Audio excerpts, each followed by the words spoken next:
안녕하세요. 미국 주식론 대학의 미준입니다. 5월 19일 목요일 오늘의 미국 주식 뉴스를 시작합니다. 미국 증시가 또 폭락했습니다. 정말 쉽지 않은 주식 투자인 것 같습니다.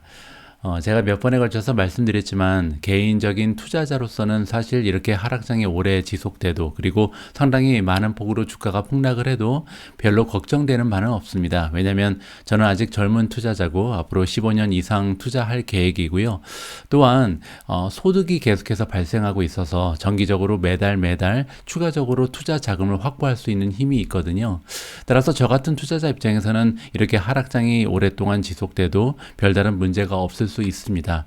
하지만 이 방송을 시청하시는 많은 분들께서는 저랑 상황이 좀 다른 분들도 많이 계시라고 생각을 하거든요. 따라서 한 사람의 투자자가 아닌 한 사람의 유튜버로서는 너무나 좀 오랫동안 하락장이 지속되는 것이 좀 야속하기도 하고요. 마음이 좀 아프기도 합니다. 자, 아무쪼록 이 방송 보시면서 여러분들 힘을 좀 내셔서 앞으로 함께 이겨낼 수 있는 그런 계기가 마련됐으면 합니다. 5월 19일 보내드리는 오늘의 미국 주식 뉴스 바로 시작합니다. 자, 조금은 마음이 아프더라도 마감 시황을 살펴는 봐야겠죠. S&P500이 엄청나게 빠졌습니다. 4% 이상 폭락을 했고요. 다우존스가 3.57%, 나스닥은 무려 4.73% 폭락을 해버렸습니다. 자, 이렇게 5% 가까이 떨어진 것은 정말 오랜만인 것 같고요. 러셀 2000이 3.82% 하락했습니다. 따라서 개별 종목의 성적표도 좋지가 않겠죠. 자, 미주온 4차 산업혁명 포트폴리오에 들어가 있는 성장주 위주로 한번 그 추세를 살펴보면요. 애쉬가 10% 이상 하락했고요. 메르카도 리브레도 10.25% 떨어졌습니다. 코인베이스 9.96%, 파이버가 9.79, 지스케일러 9.66, 오픈도어 8.91, 퍼시픽 바이오가 8.90, 그리고 에어비앤비도 8% 넘게 하락을 했고요. 에디타스가 7.82, 실버게이트가 7.64, C리미티드가 7.49% 하락하는 추세를 보여줬습니다. 좀 올라간 종목도 있는지 확인을 해보겠습니다. 몇 종목 되지 않겠죠. 예, 업스타트가 최근에 좀 추세가 좋잖아요. 그래서 3.6% 정도 추가적으로 올라갔고요. 소파이도 최근에 분위기가 좋은 주식이죠. 2.55%, 로블록소도 마찬가지입니다. 1.91, 크리스퍼 0.74, SQM 0.41%. 따라서 지금 보실 수 있는 것처럼 최근에 좀 분위기가 좋았던 종목 몇 가지를 제외하고는 대부분의 성장주 그리고 테크 주식들이 마이너스를 계속 큰 폭으로 보여준 하루였다. 모두 다 폭락했다. 이렇게 보시면 될 것 같습니다. 하지만 어제 그 폭락장은요, 이렇게 테크 주식에만 한정된 것은 아니었고 여러 가지 다양한 섹터에서 발생했다는 것을 여러분들께 좀 말씀을 드리고 싶고요. 자, 방금 전에 미주온 4차 산업혁명 포트폴리오에서 가장 주가의 흐름이 좋지 않았던 두 개의 종목을 우리가 발견할 수 있었는데요. 이 두 종목은 공통점이 있습니다. 어제 가장 주가가 많이 떨어진 종목이 애쉬 그리고 메르카도 리브레였거든요. 이 두 종목은 모두 이커머스 기업이잖아요. 사실 어제 3대 지수가 이렇게 모두 한꺼번에 폭락한 이유는 뭐냐면요. 이 기사의 제목에 나와 있는 것처럼 컨슈머 스톡이 카니지를 만들어냈다. 컨슈머가 뭐냐면 이제 소비재를 얘기하는 거거든요. 소비재 주식이 어제 대학살을 맞이했다라는 기사의 제목이 발견되고 있습니다. 자, 어떠한 내용인지 한번 여러분들께서 읽어보시면 어제 미국 증시가 이렇게 빠진 이유가 여기에 있었구나라고 이해를 하실 수가 있을 것 같습니다. 자, 다우존스가 굉장히 많이 빠졌죠. 1100포인트가 빠졌습니다. 대단한 거죠. 지금 다우존스가 지금 지수가 어느 정도냐면요. 31,490입니다. 그러니까 원래는 이거보다 1100이 높은 수치를 가지고 있었는데 하루 만에 1164라는 무지무지한 지수가 폭락을 해버렸다. 이렇게 우리가 이해를 해볼 수가 있는 거고요. 자, S&P 500 그리고 나스닥 같은 경우도 4% 이상 폭락을 한꺼번에 미국 주식 대부분이 다 폭락을 해버렸다. 이렇게 생각할 수가 있습니다. S&P 500에 속해 있는 종목들의 현황을 살펴보니까요. 파란색이 거의 없죠. 대부분 다 빨간색으로 저주를 받은 하루였다. 이렇게 우리가 생각을 해볼 수 있을 정도입니다. 대단한 그런 카네지라는 말이 정말 어울리는 대학살이 일어났다라고 보시면 될 것 같습니다. 같습니다. 자, 그 이유가 여기 설명이 되어 있는데 인베스터들이 우리와 같은 투자자들이 덤프를 했다, 버렸다는 거잖아요. 어떤 주식을 버렸냐면 컨슈머, 소비재 종목들을 다 버려버렸다, 이렇게 설명이 되고 있습니다. 그 이유는 여기 나와 있는 것처럼 굉장히 실망스러운 어닝 결과가 발표가 됐는데 그 주인공은 바로 타겟이라는 기업입니다. 타겟은요, 미국의 대표적인 백화점 기업 중에 하나입니다. 굉장히 오래된 백화점이고 뭐 안 파는 게 없고 최근에는 이커머스도 병행해서 진행을 하는 그런 기업이다라고 생각하시면 됩니다. 자, 그런데 타겟의 주가가요, 어제 27%나 빠졌습니다.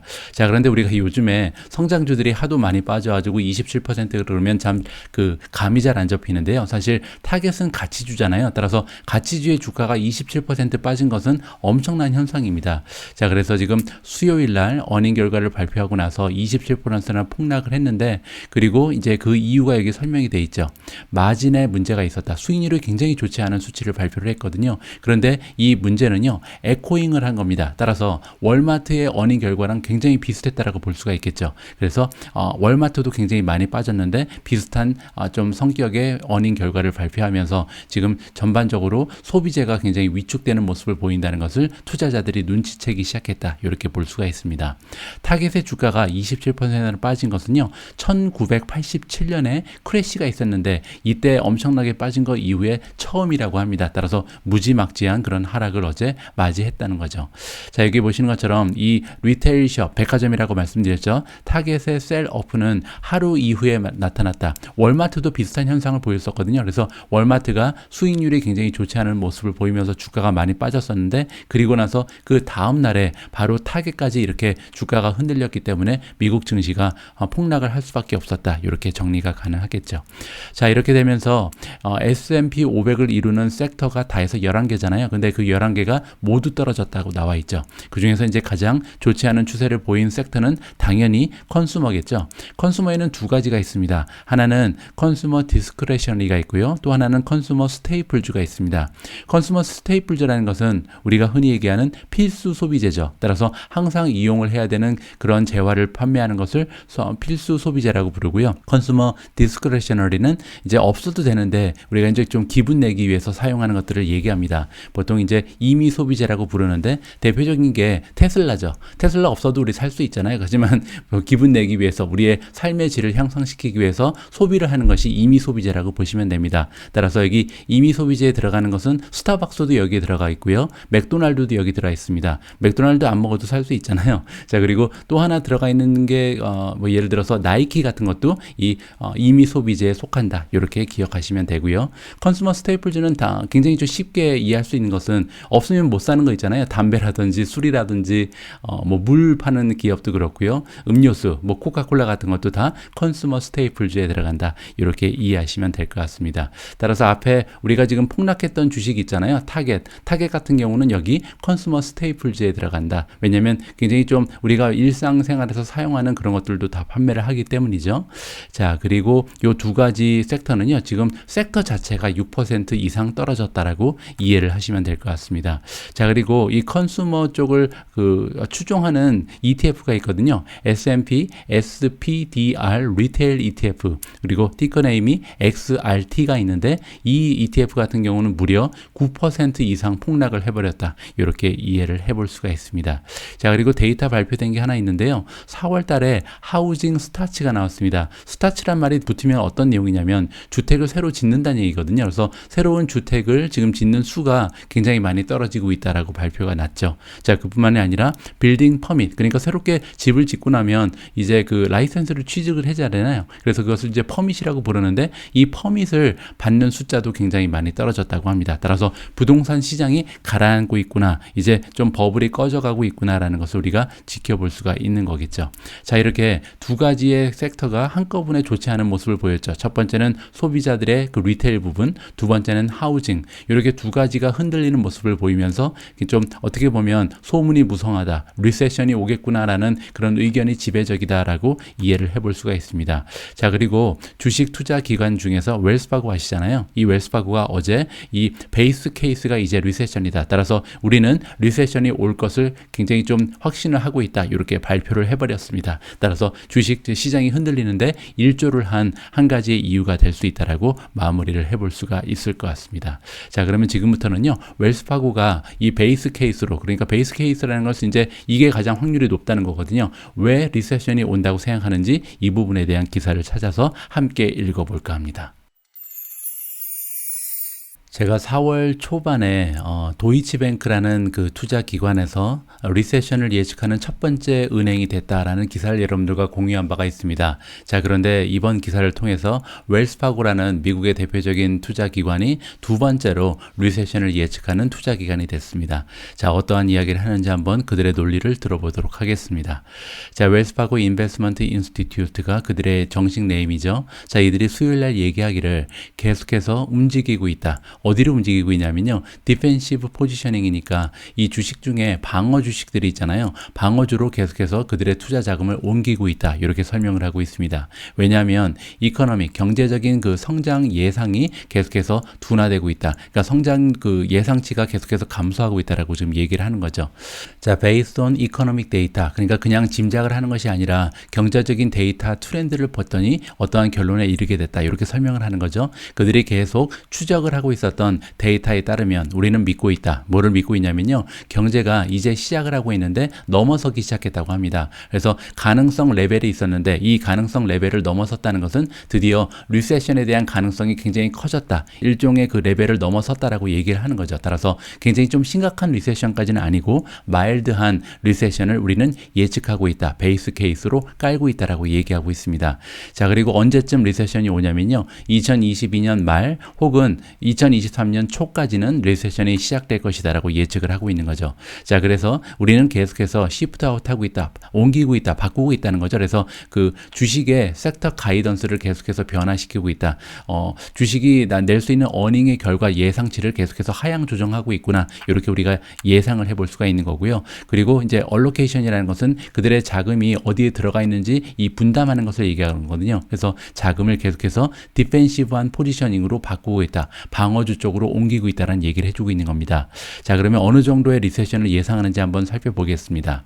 자, 이번 2022년 말 정도가 됐을 때 GDP의 타겟은요, 원래는 2.2%를 가지고 있었습니다. 웰스파고의 자체 타겟이었던 거죠. 근데 이 2.2%가 이번에 1.5%로 업데이트가 된 거고요. 2023년 같은 경우는 더 좋지가 않습니다. 원래는 0.4% 정도를 기대하고 있었는데 이제 GDP 성장률을 마이너스로 업데이트를 했다. 따라서 뭐 경제가 마이너스 성장을 한다는 것은 그게 바로 리세션이잖아요. 따라서 2023년에는 리세션이 나타난다라고 지금 웰스파고는 예측을 하는 거죠. 공식적으로 이게 확인이 됐다. 이렇게 이해하시면 됩니다.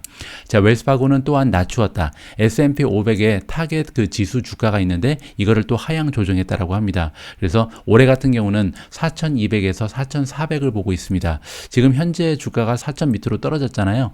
3,923입니다. 근데 3,293에서 뭐 일단 올라가긴 합니다. 올라가긴 하는데 얼마 올라가지 못하는 거죠. 그래서 올해 말까지 4,200에서 4,400으로 S&P 500이 마무리가 될 거고 내년에는 4,500에서 4,700까지 올라간다라고 보는 것 같습니다. 자, 다음은 이제 러셀 2000에 대한 예측치인데요. 러셀 2000은 2022년에 1,700에서 1,900에 머무를 것이다. 지금 현재 1,760 정도의 러셀 2000이 가 있거든요. 따라서 올 말까지 아예 러셀 2000은 오르지 못하거나 많이 올라도 1,900까지가 한계다라고 보는 거죠. 그리고 이제 2023년 내년이 되면 1,800에서 2,000 정도까지는 올라갈 수 있을 거다. 이렇게 예상을 하는 것 같습니다.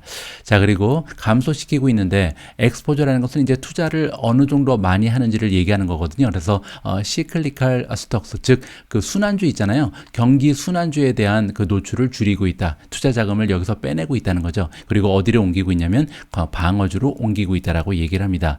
전통적인 방어주가 바로 유틸리티잖아요. 그래서 지금 웰스파고가 유틸리티 쪽 섹터를 업그레이드 했다라고 볼 수가 있습니다. 원래는 이제 매도를 가지고 있었거든요. 강력 매도였습니다. most unfavor이니까요. 근데 강력 매도에서 뉴트럴, 중립으로 성향 조정했다라고 나와 있습니다.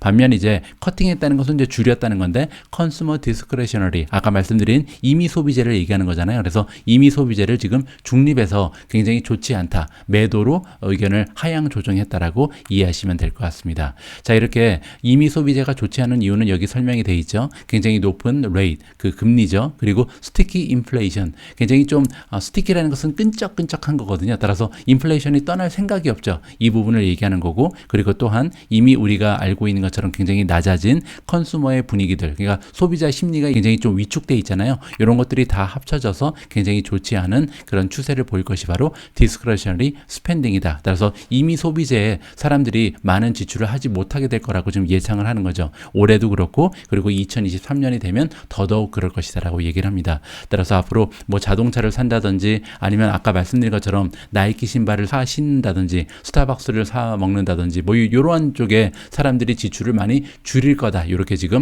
웰스파고는 보는 것 같고요. 그렇기 때문에 좀 경미한 수준이긴 하지만 리세션이 올 말에서 내년 초까지는 찾아온다라고 지금 예상을 하는 것 같습니다. 자, 바로 앞에 기사에서 우리는 웰스파고라는 투자 기관에서 리세션을 예측한다. 하지만 그럼에도 불구하고 그들의 목표 주가를 보니까 S&P 500도 그렇고요. 뭐 러셀 2000도 그렇고 지금 주가보다는 올라갈 것을 예상하고 있습니다. 따라서 뭐 그렇게 된다면 커다란 문제는 없을 것 같은데, 문제는 바로 이분의 예측입니다. 자, 여기 제레미 그램썸이 등장을 하는데요. 여기 사진에 나오는 바로 이분이죠. 이분은 이제 굉장히 좀 유명한 전설적인 투자자고 2000년 닷컴 버블을 좀 예측을 하면서 굉장히 유명세를 탄 그런 분이죠. 자, 어쨌든 제레미 그램썸의 예측은요, 방금 전에 우리가 읽어본 뭐 웰스파고의 예측하고는 차원이 다르다. 어떤 식으로 지금 얘기를 하고 있냐면 2000년 닷컴 버블보다 훨씬 더 무서운 그런 폭락이 올 것이다라고 얘기하는데요. 어느 정도의 폭락을 우리가 기대해야 되냐면 지금까지 떨어진 그 손실이 있잖아요. 이 손실의 2배 이상 손실이 날 것이다. 이렇게 굉장히 좀 공포스러운 이야기를 해주고 있습니다. 자, 어떠한 이야기인지 한번 자세히 읽어보도록 하죠. 자, 제레미 그램썸은 굉장히 좀 유명한 투자자다라고 얘기하죠. 그 이유가 여기 나와 있는데, 레코드가 가지고 있다. 그래서 어떤 레코드를 가지고 있냐면 마켓이 버블에 꼈을 때 이거를 잘 맞춰낸 그런 능력이 있는 투자자로서 인정을 받고 있다. 이렇게 이해할 수가 있습니다.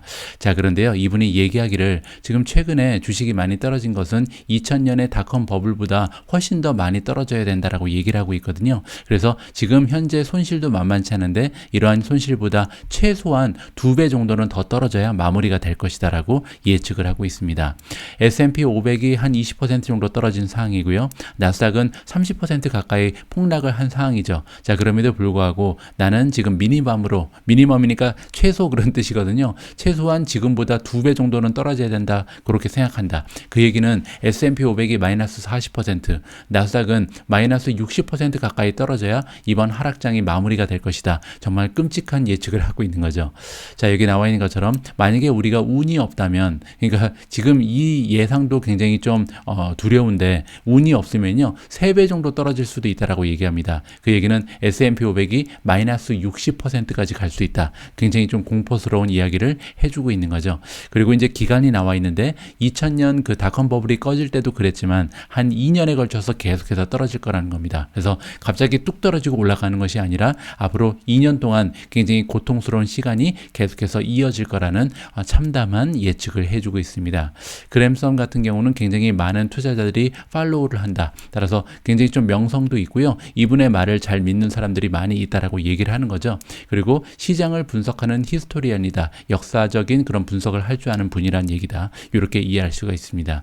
자, 그리고 2008년에 베어 마켓을 예상한 적이 있다. 그래서 2000년에 닷컴 버블 깨질 때도 예측을 정확하게 했고요. 그리고 2008년에도 금융위기 올 때, 이때 베어 마켓에 빠진다는 것을 정확하게 진단을 해냈기 때문에 많은 사람들의 좀 믿음을 받고 있다. 이렇게 우리가 이해를 해볼 수가 있겠죠. 자, 이번 버블 같은 경우는 표면적으로 봤을 때는 2000년과 굉장히 좀 비슷해 보인다. 이렇게 얘기를 하고 있거든요. 그 이유가 뭐냐면 미국의 테크 주식에 지금 집중이 돼 있다는 거죠. 그래서 나스닥이 폭락을 주도하고 있고 굉장히 좀 높은 수준으로 올라가고 있다. 이렇게 지금 얘기를 하고 있는데요.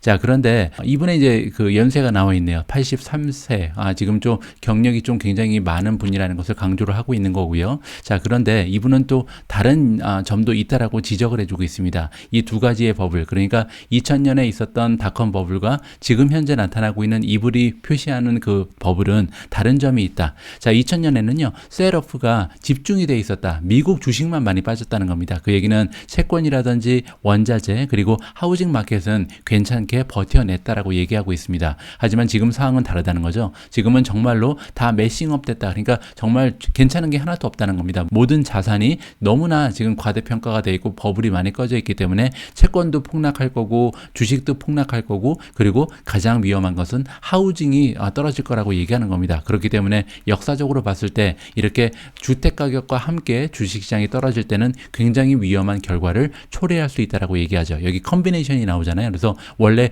주식하고 하우징이 같이 떨어지면 정말 위험한 상황이고 굉장히 심각한 리세션이 올 수 있다라고 얘기합니다. 뭐 여러분들 바로 옆에 있는 그 일본의 예를 들어보면요, 1991년이죠. 하우징 그 마켓이 붕괴가 되면서 경제가 완전히 망가지기 시작했잖아요. 그래서 지금 30년을 완전히 잃어버렸죠. 그래서 일본에 잃어버린 30년이 부동산 마켓이 붕괴가 되면서 일어난 상황이다. 이렇게 우리가 생각을 해볼 수가 있거든요. 하지만 이제 일본과 미국은 약간 상황이 다르죠. 미국 같은 경우는 경제가 이렇게 망가질 때까지 연준에서 가만히 있을 리가 없죠. 그래서 돌아와서 이제 도와줄 수가 있는 상황이 분명히 연출이 될 텐데, 이런 걸 우리가 이제 연준의 그 페드의 풋이라고 부르잖아요. 페드의 풋이 어느 정도 수준까지 떨어져야 들어올지는 아무도 알 수가 없습니다. 자, 어쨌든 이분의 의견에 따르면 굉장히 좀 위험 상황이다. 따라서 주식시장만 우리가 보면 되는 것이 아니라 부동산 시장이 어떠한 모습을 보이는가도 직접 좀 같이 확인을 하면서 투자를 하는 것이 중요하다라고 이해를 하면 좋을 것 같습니다. 자, 바로 앞에 기사에서 전설적인 투자자 제레미 그랜섬이 엄청난 하락장이 올 것이다. 지금까지 떨어진 거에 한 2배에서 3배 정도는 더 떨어질 것이니까 좀 준비를 해라. 뭐 이런 식의 굉장히 무시무시한 전망을 우리한테 안겨줬습니다. 자, 이 기사만 읽고 나면 당장 주식을 다 팔고 이제 떠나야 될 것처럼 느껴지잖아요. 그러실 것 같아서 다음 기사는 워렌 버핏의 메시지를 준비를 해봤는데요. 다행스러운 점은 2022년 1분기에 워렌 버핏이 운영하고 있는 버크셔 해서웨이 모습 을 보니까 주식을 계속해서 매수를 하고 있는 분위기를 파악할 수가 있었거든요. 따라서 세계적인 전설적인 투자자 워렌 버핏은 언젠가는 반등할 거라고 믿고 있다. 이렇게 우리가 기대를 해볼 수가 있는 거죠. 자, 이번에는 워렌 버핏을 비롯한 세계적인 그 전문 투자자들이 어떠한 조언을 우리 개인 투자자들한테 해주고 있는지요. 이런 하락장을 버티는 방법에 대해서 한번 배워볼까 합니다.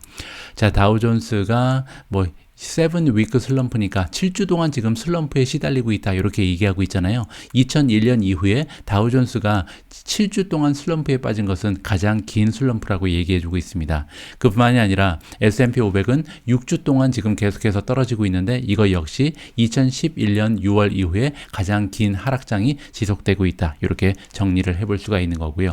자, 그렇기 때문에 많은 투자자들, 지금 은퇴를 위해서 주식에 투자하고 있는 사람들은요, 굉장히 궁금할 것이다. 이렇게 굉장히 좀 격동의 시장이 펼쳐질 때는 내가 지금 어떻게 해야 되나 굉장히 좀 갈팡질팡할 수밖에 없잖아요. 자, 이렇기 때문에 우리가 투자의 대가들의 조언을 좀 들어봤으면 좋겠다. 이렇게 생각을 한 겁니다. 자, 워렌 버핏은 뭐라고 얘기했냐면 대답은 굉장히 간단하다. 뭐냐면 걱정을 너무 하지 마라 라고 지금 조언을 해주고 있거든요. 자, 여기 나와 있는 것처럼 시장을 너무 가까이에서 지켜보지 말라. 그러니까 주식창을 너무 쳐다보지 말라라고 지금 조언을 하고 있는 겁니다. 버핏이 얘기를 했는데 2016년에 CNBC에 나와서 뭐라고 얘기했냐면 이렇게 시장이 너무나 격동적으로 움직일 때, 이렇게 왔다 갔다 할 때는 절대 시장의 그 모습을 지켜보지 말라. 주식창을 쳐다보고 있지 마라. 이렇게 조언을 해준 바가 있습니다. 자, 그리고 오라클 오브 오마하, 워렌 버핏의 별명이거든요.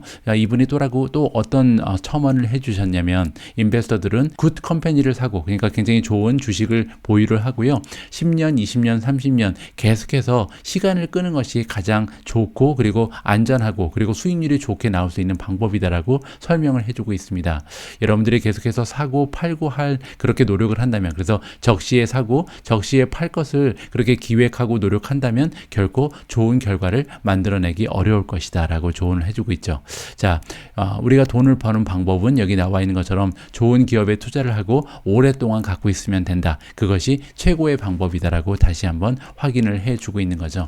자, 두 번째 투자자의 조언을 들어보겠습니다. 워렌 버핏과 마찬가지로 굉장히 좀 유명한 전설적인 투자자인데요. 이미 작고하신 잭 보글입니다. 자, 이분이 또한 뭐라고 권유를 하고 있냐면 바이 앤 홀드 스트래티지, 그러니까 사서 그냥 오랫동안 갖고 있는 게 최고의 투자 방법이다라고 같은 말씀을 해주고 있는 거잖아요. 자, 이분은 CNBC에 예전에 살아생전에 출연을 하셨겠죠. 그리고 그때 이제 뭐라고 얘기를 했냐면 바잉 스톡 그리고 홀딩 댐, 그러니까 사고 그냥 팔지 않고 계속 갖고 갖고 있는 것이 가장 좋은 투자의 방법이다라고 조언을 해주고 있습니다. 왜냐하면요, 우리가 만약에 계속해서 가지고 있는 것을 뭐 좀 손실을 줄이기 위해서, 그리고 다시 시장이 좀 반등하기 시작하면 다시 진입하기 위해서 이런 식으로 전략을 짜다 보면요, 여러분들의 그 이모션이, 감정이 여러분들을 패배시킬 것이다라고 얘기를 하고 있습니다. 스테이 더 코스니까 빠져나가지 말라, 그냥 계속해서 가던 길을 가라, 이렇게 얘기하고 있는 거거든요. 그래서 이런 변화들, 시장이 계속해서 흔들리고 변화하는 모습을 보일 텐데, 뭐 심지어는 경제 위기가 찾아온다고 해도 흔들리지 마라, 또한 체인지하지 말라는 얘기입니다. 그래서 원래 가지고 있던 투자의 논리가 있잖아요. 내가 지금 미국 주식에 투자하고 있는 이유, 뭐 4차 산업혁명이 될 수도 있고, 미국이 강대국이라는 믿음이 있을 수도 있고, 아니면 달러 패권은 영원할 거다, 뭐 이러한 그 투자의 논리가 있을 텐데, 이러한 그 생각을 바꾸지 말라라고 얘기하는 거죠. 그리고 결코 시장에서 들어갔다 나왔다 하지 말라, 이렇게 지금 얘기하고 있습니다. 그러지 말고 가장 좋은 방법은요, certain 레벨을 항상 발을 담고 있어라. 그 얘기는 몰빵하라는 얘기가 아니죠. 그러니까 항상 뭐 가지고 있는 투자 자금의 50%를 넣는다든지 60%를 넣는다든지 뭐 이런 식으로 시장에 참여하고 있는 것이 가장 중요하다라고 얘기를 하는 거죠.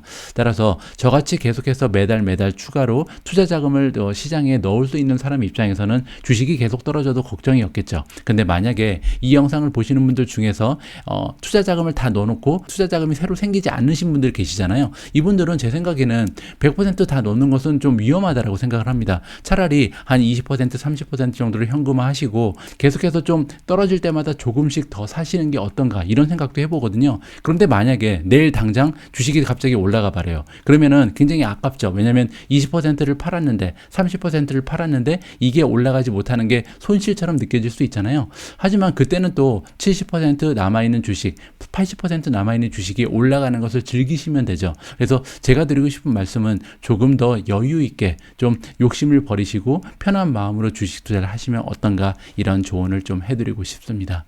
자, 여기 나와 있는 것처럼 마켓 트렌드에 계속해서 반응을 하다 보면 백파이어, 손해를 보게 될 것이다. 그리고 이제 여기 나와 있는 것처럼 가장 좋은 방법은 그냥 기다리는 거다. 시장이 올라가건 떨어지건 움직이지 않고 기다리는 자세를 유지하는 것이 중요하다라고 나와 있습니다. 자, 한 분의 메시지를 더 읽어드리겠습니다. 이번에는 션 M. 피어슨이라는 분이고요. 이분은 파이낸셜 어드바이저, 어메리프라이즈 파이낸셜에서 일하고 있는 분입니다. 자, 마켓은 세틀 다운하지 않는다, 세틀 업한다. 자, 이게 무슨 말이냐면 계속해서 변동성이 심화되다가 결국은 좀 안정되는 모습을 보일 거 아니에요. 그런데 안정될 때 이렇게 떨어지면서 안정하는 게 아니라는 거죠. 왜냐하면 떨어지는 장은 결코 안정화될 수가 없겠죠. 떨어질 때는 계속 떨어지더라도 나중에 안정화되기 위해서는 다시 올라가서 안정을 한다는 거죠. 이 부분을 우리가 기억을 해야 될 것 같고요. 자, 그리고 우리 시장이 조금 좋아지네라는 느낌을 받을 그럴 만한 뉴스가 등장을 하겠죠. 뭐 전쟁이 끝난다든지 금리 인상이 스톱을 한다든지 인플레이션이 잡힌다든지 이런 뉴스가 발견될 때쯤이면 이미 다 시장은 회복하고 난 후일 것이다, 이런 식으로 지금 설명을 해주고 있습니다. 그래서 회복의 그 반등을 놓칠 수밖에 없다는 거죠. 그리고 네가 만약에 반등을 놓친다면, 여러분들께서 반등하는 그런 시기를 놓치면 이것은 굉장히 어렵다. 그래서 여러분들이 원하는 금융적인 그 목표를 달성하기가 너무나 어려워진다. 따라서 타이밍을 맞출 생각을 하면 실패할 가능성이 굉장히 높다라고 이야기를 해주고 있습니다. 저 같은 경우는 지금 직업적으로 투자를 20년 이상 했습니다라고 얘기합니다. 자, 그럼에도 불구하고 지금 이 시장이 떨어진 시점부터, 그러니까 몇 개월 전부터 지금 자기의 주식 구자를 한 번도 본 적이 없다는 거죠. 그래서 많은 사람들은요, 지금 잠을 못 자는 사람도 있고 스트레스에 시달리는 사람도 있고 이럴 텐데, 그들이 지금 해야 되는 가장 좋은 방법은 아예 이 주식 창을 보지 않는 거다. 나의 수익률이 어떻게 되는지 쳐다보지 않는 것이 가장 좋은 방법이라고 역시 비슷한 조언을 아끼지 않고 있습니다. 자, 오늘 마지막으로 준비된 기사는 테슬라 관련된 소식을 준비했는데요. 일론 머스크가 굉장히 화가 많이 났습니다. 그 이유는 이번 기사의 제목이 제시를 해주고 있는데, 자, 테슬라가요, S&P 500이 운영하고 있는 ESG 인덱스에서 kicked out 됐다, 쫓겨났다는 얘기거든요. 그래서 원래 포함되어 있었는데 배제가 돼버렸다, 이렇게 설명이 가능합니다. ESG 인덱스는 뭐냐면 S&P 500을 이루고 있는 500개의 기업들 중에서 ESG, 즉 Environmental, Social, Governance, environmental 이렇게 환경적인 영향 그리고 사회적인 영향, 규범적인 영향 이런 쪽에 굉장히 좀 합당하게 기업을 운영하고 있는가 여기를 이제 좀 랭킹을 매겨서 적당하게 잘 운영되고 있는 기업들을 포함하는 이러한 인덱스라고 볼 수가 있거든요. 뭐 여러 개의 기업이 포함이 되고 있습니다. 그러니까 500개 중에 308곳의 기업이 포함이 되어 있는 지수라 이렇게 보시면 되고요. 지금 그 상위에 가장 그 비중 있게 올라가 있는 종목을 보면 애플이라든지 마이크로소프트, 아마존, 알파벳, 엔비디아 그리고 유나이티드 헬스, P&G, 엑선모빌, JP 모간 이런 종목들이 지금 탑 10을 이루고 있는 그런 지수다 이렇게 이해를 하실 수가 있거든요. 자, 그런데 이런 지수에서 이번에 테슬라가 쫓겨나 버렸다 이렇게 이해할 수가 있습니다. 자, 여기 보시는 것처럼 수요일 날 블로그에 포스트가 하나 올라왔고요. S&P 500이 설명을 했습니다. 왜 이 지수에서 테슬라가 쫓겨났는지 여기서 설명을 해준다는 거죠. 자, 그 이유가 여기서 종합적으로 요약이 되어 있는데요. 뭐라고 얘기하고 있냐면 테슬라는 부족하다. 뭐가 부족하냐면 low carbon strategy니까 탄소 배출을 줄이기 위한 노력이 부족하다라고 첫 번째 이유를 제시하고요. 두 번째는 cause of business conduct니까 좀 윤리적인 방법으로 기업을 운영하고 있지 않다라고 얘기합니다. 자, 그뿐만이 아니라 레이시즘 같은 게 나온다는 거잖아요. 그래서 지금 인종차별이라든지 아니면 일하는 조건이 굉장히 좀 좋지가 않다. 테슬라가 가지고 있는 팩토리 쪽에서 일하는 그 사람들의 근무 여건이 굉장히 열악하다는 얘기를 하면서 그런 이유 때문에 이번에 스코어가 많이 하향 조정됐다라고 설명을 하고 있습니다. 자, 테슬라의 CEO 일론 머스크가 가만히 있지 않았겠죠. 그래서 뭐라고 얘기하냐면 데블 인카네이시라고 얘기하는데 이게 무슨 얘기냐면요. 한국어로 번역을 하면 인간의 탈을 쓴 그 악마다라고 얘기하고 있습니다. 굉장히 화가 많이 난 거죠. 조금만 더 자세한 이야기를 좀 읽어볼까 합니다. 자, S&P 500이 이번에 전기차 기업의 그 테슬라를 ESG 인덱스에서 빼냈다라고 얘기하잖아요. 그래서 원래 1년에 한 번씩 리밸런싱을 하는데 이 지수 안에 포함이 돼 있었는데 이번에 새롭게 리밸런싱을 하면서 빼버렸다라고 이야기를 합니다. 그 와중에 이제 애플이라든지 마이크로소프트, 아마존 그리고 심지어는 오일가스 전문 기업인 엑슨모빌이 들어가 있잖아요. 그래서 그 이유가 좀 엑슨모빌 같은 기업이 10위 안에 들어갔다는 이유 때문에 좀 많이 화가 났다 이렇게 이해를 해볼 수가 있는 거죠.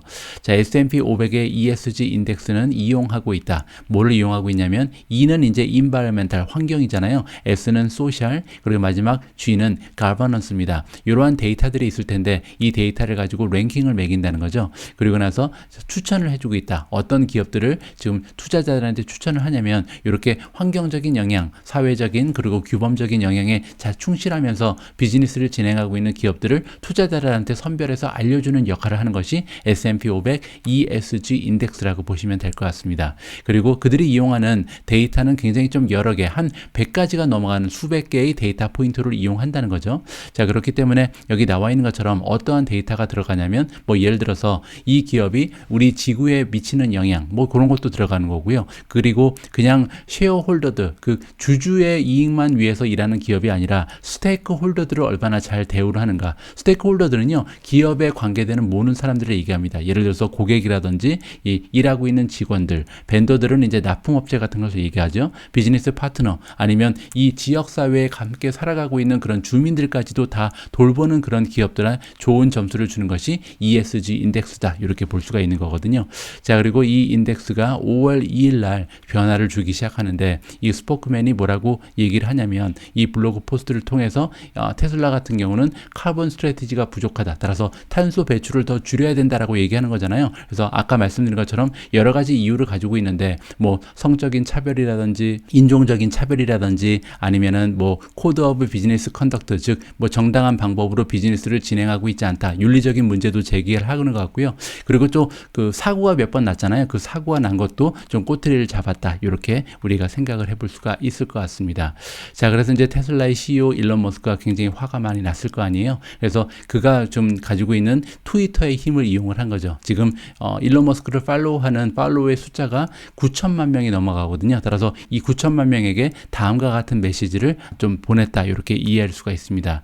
자, 여기 나와 있는 것처럼 엑선모빌이 지금 탑 10에 들어갔다. 그래서 원래 그 ESG 스코어가 어떻게 보면 환경적인 영향도 굉장히 좀 중요하게 생각을 하는 거잖아요. 그런데 테슬라는 여기에 끼지 못했는데 엑선모빌이 10위 안에 들어간 것에 대해서 굉장히 좀 불만스러운 그런 메시지를 보냈고요. 자, 그리고 여기 나와 있는 것처럼 인티그리티를 로스트했다. 자, 그 얘기는 뭐냐면 S&P라는 평가 기관이 어떻게 보면 굉장히 좀 공정해야 되는데 그런 공정성을 잃어버리고 도덕적이지 못하다라고 지탄을 한 겁니다. 그리고 아까 말씀드린 것처럼 이 데블 인카네이시라는 것은 인간의 탈을 쓴 악마다라고 굉장히 좀 심하게 좀 화를 표출을 했다. 이렇게 생각을 해볼 수가 있겠죠. 제 생각에는 이렇게까지 화를 내는 이유는요, 당연합니다. 왜냐하면 테슬라가 가지고 있는 기업의 미션이 어떻게 하면 지구를 살릴 수 있을까, 더 나은 곳으로 만들 수 있을까, 뭐 이런 그 미션을 가지고 있잖아요. 그 재생 에너지에 대해서 엄청난 비전을 가지고 이쪽을 위해서 많은 노력을 해왔던 기업인데 인정을 받지 못한다는 것이 굉장히 좀 기분이 많이 상했을 것으로, 상처를 많이 받았을 것으로 생각이 됩니다. 자, 5월 19일 오늘의 미국 주식 뉴스를 마감할 시간입니다. 오늘도 오미즈님과 함께 준비한 자막 영상을 소개해 드릴 텐데요. 자, 오늘의 미국 주식 뉴스를 좀 기분을 좀 업시키기 위해서 많은 분들이 시청을 하셨을 텐데 처음부터 끝까지 계속 좀 부정적인 뉴스만 전해드리는 것 같습니다. 아무래도 시장 분위기가 나쁠 때는요, 이 뉴스 미디어에서 거기에 적당한 컨텐츠를 계속해서 제공을 하거든요. 그렇기 때문에 오늘은 긍정적인 뉴스가 별로 발견되기가 어려웠다. 이 점을 좀 여러분들께서 이해를 해주셨으면 좋겠습니다. 자, 마지막으로 여러분들과 공유할 이 영상에서는요, 전문가 한 분이 등장을 하시는데 심플러 트레이딩이라는 데서 일하는 데니엘 쉐이가 등장을 합니다. 자, 이분의 의견에 따르면 지금 현재 주식시장이 완전히 바닥을 찍은 것은 아니다. 그 이유가 뭐냐면 아직까지 애플이라든지 마이크로소프트 같은 대표적인 테크 주식이 건재하다라고 얘기하거든요. 따라서 진정한 바닥을 찍기 위해서는 애플이 최소한 20% 혹은 30%까지 더 하락을 해야 그때 비로소 시장의 바닥을 찍은 것이다 라고 이야기를 해주고 있습니다. 굉장히 좀 우울한 그런 주장이라고 할 수 있는데 그래도 우리가 한번 이분의 의견을 좀 귀를 기울여서 한번 살펴보면 좋을 것 같습니다. 5월 19일 보내드린 오늘의 미국 주식 뉴스는 여기까지입니다. 오늘 저녁 방송을 잠깐 홍보를 드리고 싶은데요. 오늘 8시에 방송되는 저녁 방송에는 특집 방송이 좀 구성이 되어 있거든요.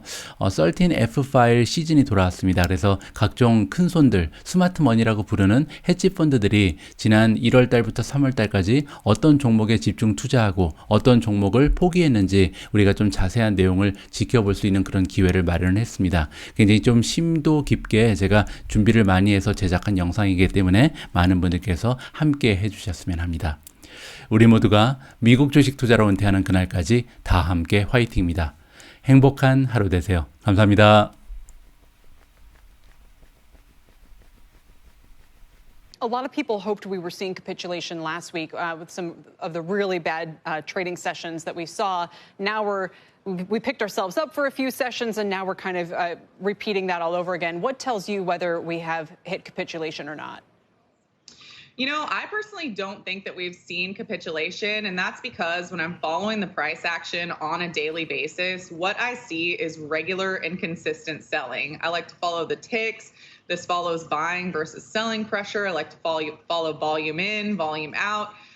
What we've seen has just been a regular slow bleed. And what's most important is that it really hasn't hit the core stocks like Microsoft and Apple in the way that it's hit others like Teladoc.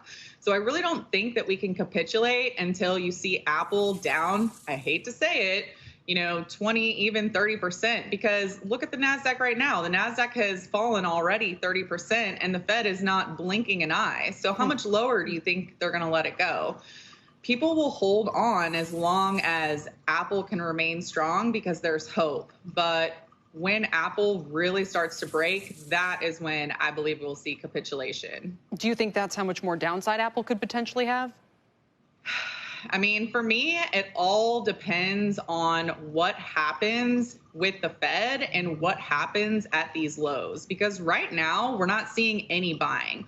What has to happen in order for the market to correct to the upside is for investors to feel confidence and for investors to come in and want to pick up Apple and want to pick up Microsoft. But all year, we've just seen a slow bleed.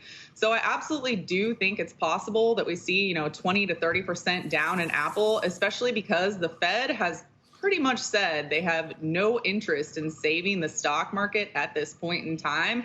And investors are accustomed to the Fed coming in and saving us with the Fed put. And I just don't think it's going to happen this time. So my question is, at what point will they save us? I don't know that it's going to happen.